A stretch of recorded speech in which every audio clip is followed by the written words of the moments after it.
নমস্কাৰ বন্ধুসকল, আজি 9 মে 2026। কালি এটা নটিফিকেশ্যন মই পালোঁ আমাৰ আসাম গভৰ্ণমেণ্টৰ APSCৰ আণ্ডাৰত এটা ৰিক্ৰুইটমেণ্ট নটিফিকেশ্যন। তো মই আমাৰ যিখিনি মানুহ আছে, আমাৰ অসমৰ যিখিনি গ্ৰেজুৱেশ্যন কৰি থৈছে তেওঁলোকৰ কাৰণে এটা ভাল খবৰ। তেওঁলোকে এইটো অনলাইন ফিল আপ কৰিব পাৰে। মই কেনেকৈ ফিল আপ কৰিব লাগে দুটামান কথা কৈ দিওঁ বুলি আপোনালোকৰ মাজত আহিলোঁ। কেনেকৈ ইণ্টাৰভিউটো দিব, কেনেকৈ ফিল আপ কৰিব, তো সেইটো কাৰণে মই দুটামান কথা ক'ব বিচাৰিছোঁ। প্ৰথমে আপুনি কি কৰিব লাগিব মই ডিটেইলছটো কৈ দিছোঁ।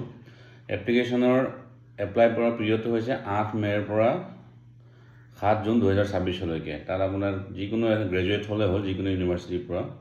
বয়সৰ সীমাটো হৈছে 21 পৰা 38 বছৰ, আৰু ST SC যিখিনি ৰিজাৰ্ভেশ্যন আছে সেইখিনি বেলেগ। তাৰপিছত আপোনাৰ তাত 3টা প্ৰচিডিউৰ হ'ব। ৰিটেন এক্সামিনেশ্যন হ'ব, ফিজিকেল টেষ্ট হ'ব আৰু ইণ্টাৰভিউ।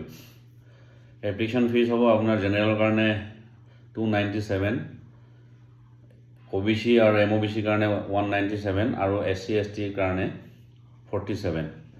সেইটো আপোনাৰ বেছিক ইনফৰ্মেশ্যন আছিলে। এতিয়া মই আপোনালোকক জনাব বিচাৰিছোঁ কি কি লাগিব, কেনেকৈ আপুনি এপ্লাই কৰিব পাৰিব। প্ৰথম কথা হ'ল আপুনি APSCৰ অনলাইন ৰিক্ৰুটমেণ্ট পৰ্টেলত যাব। তাৰপিছত আপোনাৰ ওৱান টাইম ৰেজিষ্ট্ৰেশ্যন কৰিব তাত APSCৰ অনলাইন পৰ্টেলত। তাৰপিছত লগ ইন কৰি নিজৰ ৰেজিষ্টাৰ্ড গোটেইখিনি যিখিনি ডকুমেণ্টছ লাগে আপোনাক সেইখিনি অনলাইনত ভৰাই দিব। তাৰপিছত আপুনি যিখিনি তাত আহিব এপ্লিকেশ্যন ফিল আপ কৰিবলৈ, সেইখিনি ধুনীয়াকৈ আপুনি ফিল আপ কৰিব। যিখিনি বিচাৰে সেইটো হিচাপে ফিল আপ কৰি যাব। তাৰপিছত আপোনাৰ যিখিনি ডকুমেণ্ট বিচাৰিব, যেনিবা আপোনাৰ গ্ৰেজুৱেশ্যনৰ চাৰ্টিফিকেট বিচাৰিলে, মই সেইখিনি কৈ দিম কি লাগিব। সেইখিনি আপুনি তাত অনলাইন ধুনীয়াকৈ ফিল আপ কৰিব, PDF দিব হা, আৰু নিজৰ ফটো একপি আপলোড কৰি দিব যিখিনি, আৰু ছিগনেচাৰটো আপুনি ফটো মাৰি পিনি দিব পাৰে।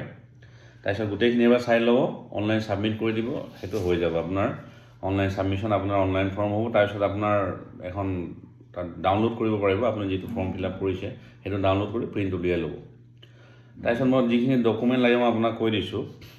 অনলাইন ফিল আপ কৰোঁতে আপোনাৰ লাগিব গ্ৰেজুৱেশ্যন চাৰ্টিফিকেট, তাৰপিছত আপোনাৰ গ্ৰেজুৱেশ্যনৰ মাৰ্কশ্বিটখন, এজ প্ৰুফৰ কাৰণে আপুনি বাৰ্থ চাৰ্টিফিকেট নহ'লে আগৰ আমাৰ এডমিট কাৰ্ডখন যিখিনি আছিলে, এডমিট কাৰ্ড এজ প্ৰুফ হিচাপে ব্যৱহাৰ হয়, সেইটো এজ প্ৰুফটো, PRCখন লাগিব আপোনাৰ, পাৰ্মানেণ্ট যিটো ৰেচিডেঞ্চিয়েল চাৰ্টিফিকেট সেইখন লাগিব। অসমৰ মানুহে এপ্লাই কৰিব পাৰিব এইটো। আৰু PRCখন লাগিব, প্লাছ এমপ্লয়মেণ্ট এক্সচেঞ্জৰ আপোনাৰ ৰেজিষ্ট্ৰেশ্যন চাৰ্টিফিকেটখন, এমপ্লয়মেণ্ট এক্সচেঞ্জৰ আপোনাৰ যিটো ৰেজিষ্ট্ৰেশ্যন কৰি থোৱা আছে সেই চাৰ্টিফিকেটখন লাগিব।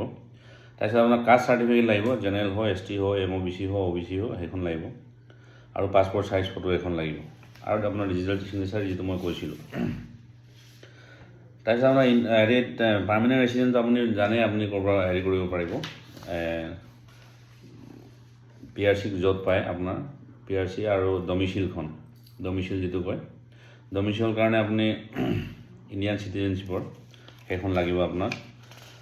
সেইখন অনলাইন ফিল আপ কৰি যেতিয়া আপোনাৰ ফৰ্মখন আহিলে আপোনাৰ এক্সাম হ'ব। এক্সামৰ মই কেনেকৈ ক'ত এক্সাম হ'ব, কি হিচাপত এক্সাম হ'ব, মই দুটামান কথা আপোনাক জনাওঁ বুলি ভাবিছোঁ।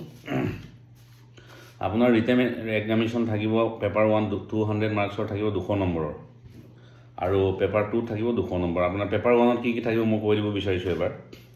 জেনেৰেল এবিলিটি, তাত আপোনাৰ সোমাই থাকিব মেণ্টেল এবিলিটি থাকিব, জেনেৰেল ছায়েন্স থাকিব, তাৰপিছত থাকিব আপোনাৰ ইণ্টেলিজেঞ্চ, আপোনাৰ যিটো আপোনাৰ পটককৈ সুধি দিব পাৰে যিকোনো এটা কাৰেণ্ট এফেয়াৰ্ছ থাকিব সেইটো।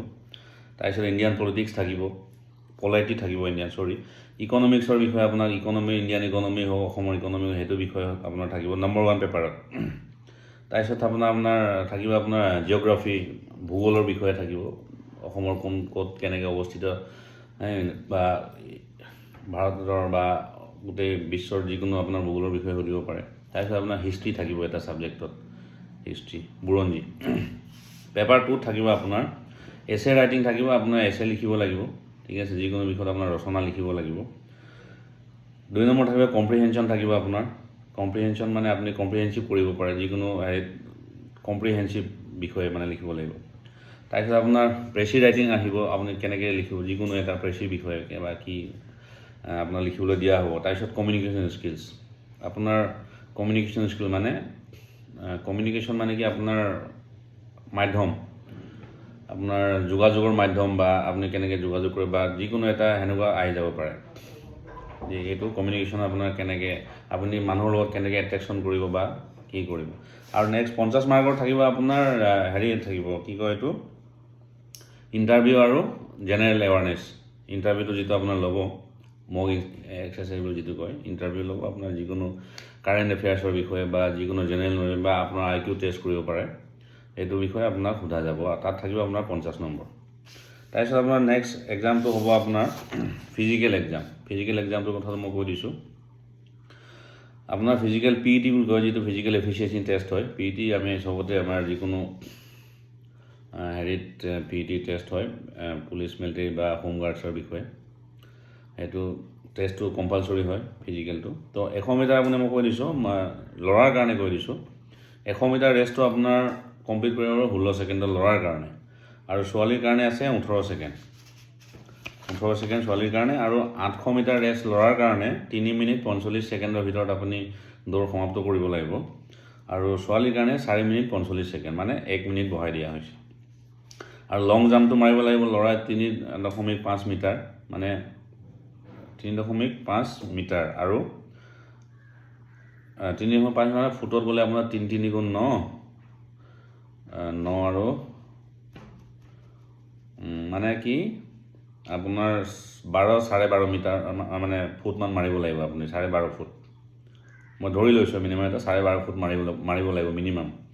তাৰপিছত ছোৱালী মাৰিব লাগিব প্ৰায় 10 ফুট, মানে 3 মিটাৰ মানে প্ৰায় 10 ফুট।